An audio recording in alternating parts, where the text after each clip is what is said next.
What's up, everyone? It's Rey-Jay back with another video. And in this one, I wanted to break down what's happening with Tsla, SPY, and a couple of other tickers. I'm also going to break down what's going on with the economic calendar moving forward and how this is affecting the markets.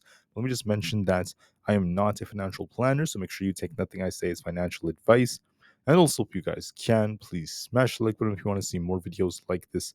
It not only benefits me, it benefits the entire community as a whole. So anyways, the market's on an uptrend right now for many tickers like SPY, the QQQ, and the others. And the question is, will we continue from here moving forward? Well, that's going to depend on what kind of reaction we get to the data that's coming out. So as a reminder, we just got initial jobless claims. This was pretty decent overall at 249,000. The market kind of popped a bit only to kind of consolidate once this data came out. This is showing a little bit more weakness in the labor market. However, I just want to note that at 9:45 a.m. Eastern Standard Time, 15 minutes after market open, we have the S&P Global Manufacturing PMI coming out. It might cause some volatility. And then the real volatility comes at 10 o'clock a.m. as we have the ISM Manufacturing PMI, manufacturing employment, new orders, and prices all coming out. The two most important ones are going to be new orders and prices. It's going to give us more inflationary metrics because it'll help us understand how manufacturing is looking and how future projections are looking as well. So when we get prices for manufacturing, it'll give us more kind of like forward-looking data. It's going to help us understand what kind of trend inflation is on. So that's going to be very important. So look for some high volatility at 10 o'clock a.m., 30 minutes after the market opens, and we'll see how things go. Now, also, I just wanted to call out that for Thursday, we have Moderna announcing earnings. This just came out. And we also have Amazon, Aapl, Intel, and Coinbase also announcing earnings today after the market closes. For Moderna, the stock has fallen more than 10% because they slashed their guidance amongst the low EU sales. Not the best of news for them.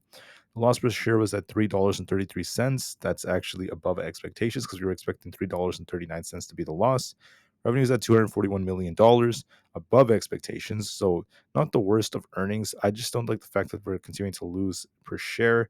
That is still not the best of news for them. And we also have a net loss of about $1.28 billion. That's for the second quarter. More losses are just continuing. EU sales are slowing, so they ended up cutting their guidance. Now the 2024 product revenue is now set to be coming between $3 and $3.5 billion. That's below what we originally expected at $4 billion. So that's a cut in guidance. Bearish news for them. What's happening with SPY so far is we're kind of dipping a little bit. I think that SPY might dip just a bit and get closer to this 20 EMA, maybe like around the 551s. We'll see if we hold support, but ultimately, I do think we will eventually start pushing for 556. I think there is more upside potential. We're dipping just a little bit right over here, and we could be looking for a rebound very, very soon. We're doing just fine. Now, whether we get this rebound on SPY depends on some of the data that's coming out, the ISM manufacturing numbers. So we'll see how things end up going. But I anticipate that even if we do dip just a bit, we should try to rebound and start pushing up to fill this imbalance. So I think we're going to be watching support at 552. If that fails, 550.75 is our next target. And then if that fails, I'll be looking to see, as long as we're above 547, we're going to be fine. But there is going to be a risk of us dipping just a little bit if we do end up losing that support. Look for a little dip closer to about 550.75 to 551. I think we might dip just a little bit.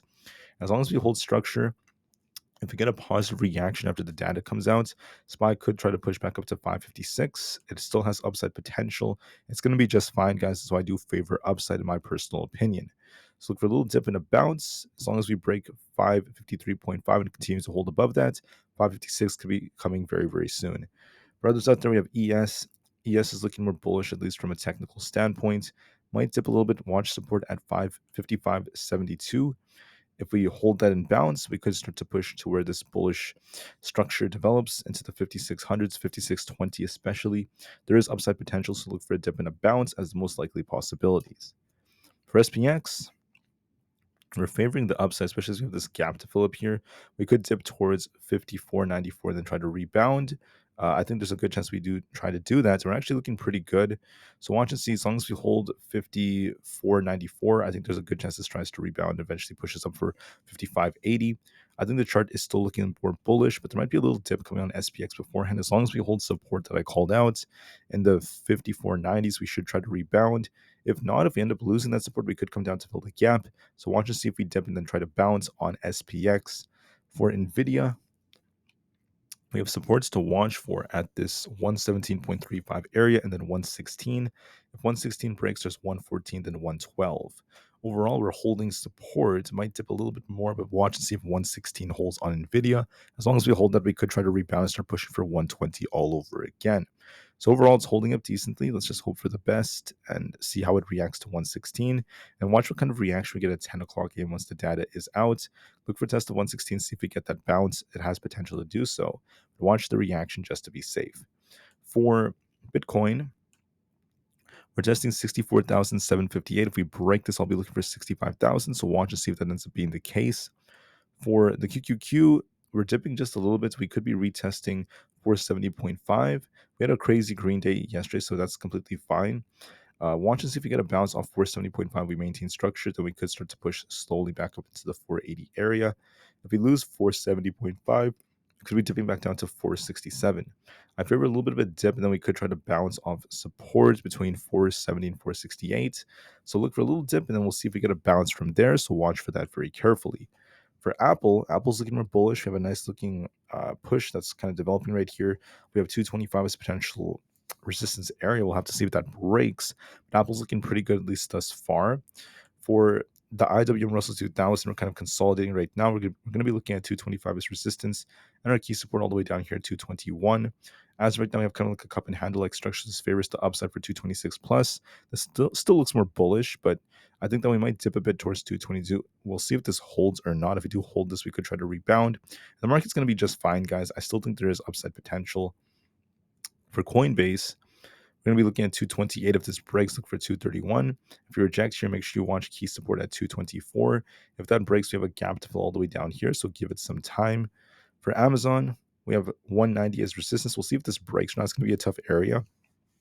Once the data releases, we'll see if Amazon pushes for its gap fill around 193, or if we get a rug pull all the way back down to 187.5. But overall, Amazon has more upside potential. It's been holding up very well, so give it some time.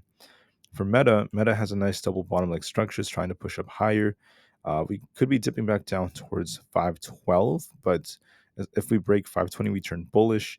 This is still favoring upside, might dip to 512, then try to bounce, so give it some time. For Microsoft, we have a bullish looking structure right now. We have a bullish wedge that's forming.